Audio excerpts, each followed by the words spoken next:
مساء الورد، شلونكم بنات؟ ان شاء الله بخير. اليوم راح اعلمكم شلون تسوون قبعة للدنابيس. طبعا طريقة هي سهلة وسريعة وحلوة هماتين، وشكلها حلو تحطون بيها دنابيس.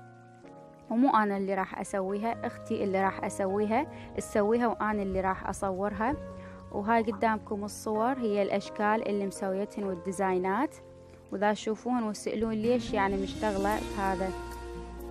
مشتغلة بهذا العدد، سوتهن هي العام، فباعتهن وهي هماتين تاخذ دورات مال خياطة، فهماتين تبيعهم على البنات اللي تاخذهم دورات.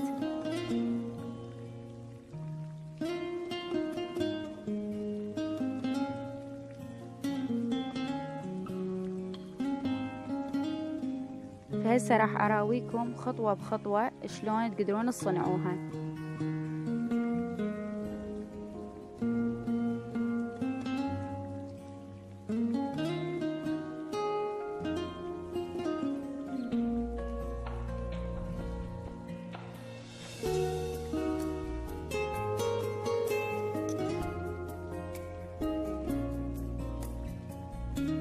بنات، المواد اللي نحتاجها لصناعة هاي القبعة: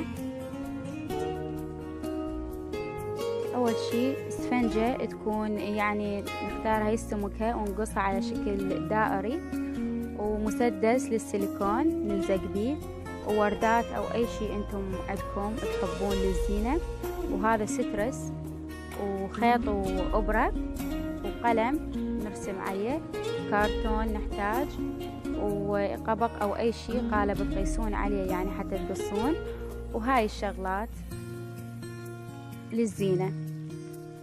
وطبعا قماش، هي دائما تستخدم القماش القديفة. انتم شو تحبون، بس هو احسن شي الصنع هذا الشي القماش القديفة. ومقص اكيد. اول شي تحطون القبق او اي شي تقيسون عليه على الكرتون وتخطوه بشكل دائري، وطبعا بالحجم اللي انتم تردوه. بعد ما خطيتوه تقصوه بالمقص، وصار عندنا بهذا الشكل.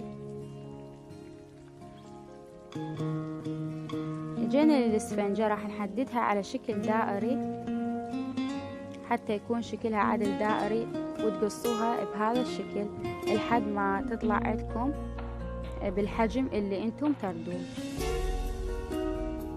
لازم تكون الاسفنجة اصغر من الكرتون بإصبعين، يعني يكون الكرتون تكون أكبر من السفنجة بإصبعين، داير مداير نفس القياس.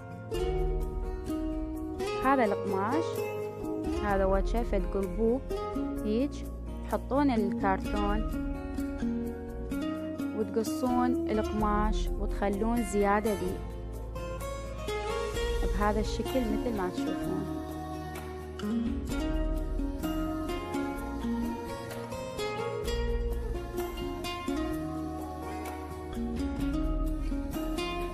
قصينا القماش بهذا الشكل وخلينا زيادة تقريبا 3 أصابع أو 4 أصابع داير مداير.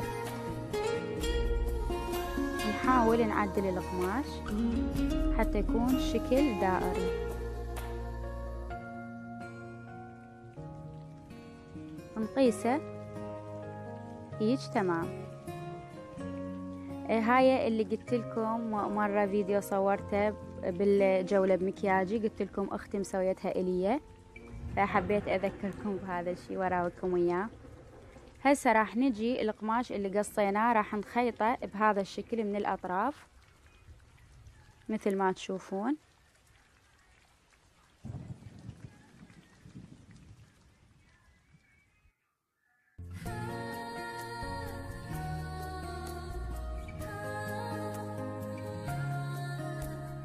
هسه كملناه، ما راح نقطع الخيط، راح نخليه.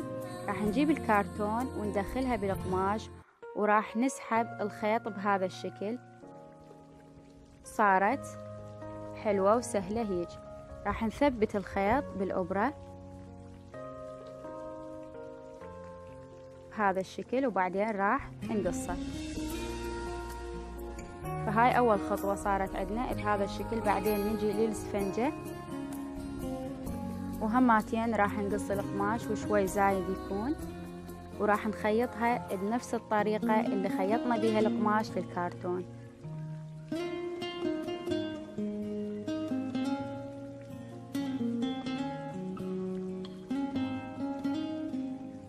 وهماتين نحط السفنجة بيها ونسحبها بهذا الشكل، بس ما راح نسحبها حيل حتى ما تنضب، راح تكون بهذا الشكل.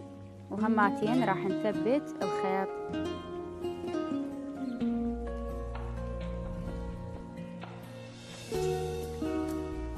وصارت عندنا بهذا الشكل. فاحنا راح نلزقها على هذا الشكل مو على الشكل الثاني. نحط سيليكون او لاصق انتم شو تسموه يعني، ونلزقها بالنص.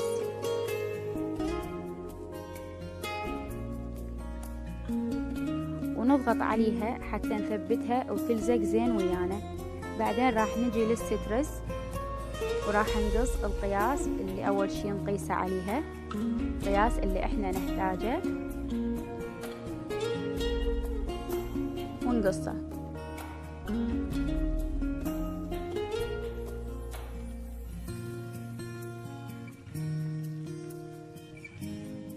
تقيسوه هيج حتى ما تقصون زيادة. فنحتاج اللي هنا نكتفي بهذا. وهماتين راح نلزقه هنا داير مداير بهذا الشكل حتى يكون شكله حلو.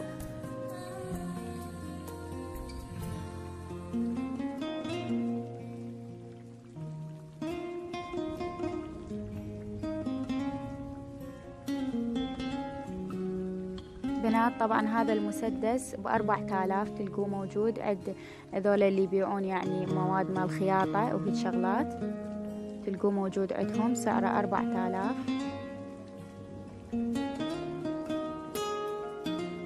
والسيليكون اللي هو لاصق الكيس الكامل ما اعرف ايش قد بيه، بس يعني هواي بيه تقريبا 70 او هيج، هماتين ب4000.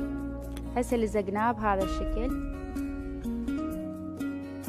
راح نثبت من هنا اطرافه، ندخله يعني السيليكون لجوا، ما نخليه طالع ويصير شكله مو حلو، ندخله هيك لجوا ونضغط عليه حتى تثبت ويصير شكلها ثابت وحلو. هسه صارت بهذا الشكل. فعندنا وردات نقص الطرف مالتها ونلزقها على النهايات اللي موجودة، يعني الأطراف اللي لاصقناها سوية راح نخلي الوردة عليهن حتى الشكل ما يبين ويصير شكلها حلو. انتم اي شي عندكم مو الا وردة، يعني اي شي تبون تخلوه للزينة مالتها تقدرون تخلوه. فصارت هسه بهذا الشكل، وراح نضيف لها بعد شغلات حتى يكون شكلها احلى. فعتها هذا الشذر على شكل هيج قلب الحب، نلزقه بهذا الشكل ونثبته لازم.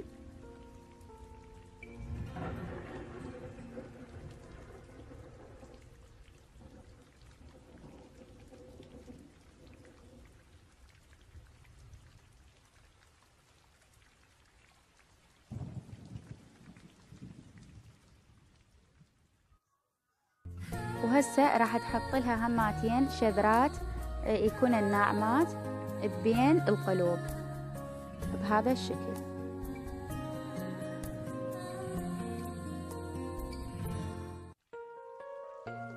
وهذا شكلها النهائي، وتحطون بيها الدنابيز وشكلها حلو وسهلة وغير مكلفة. إذا عجبكم الفيديو لا تنسون الاشتراك واللايك وفعلوا زر الجرس حتى كل ما أنزل فيديو يوصلكم إشعار مني. وإذا سويتوها بنات يا ريت تكتبوا لي بالتعليقات، لأن أنا هذا الشيء يفرحني إنه أسوي شيء وأنتم تسووه، وإن شاء الله عجبتكم.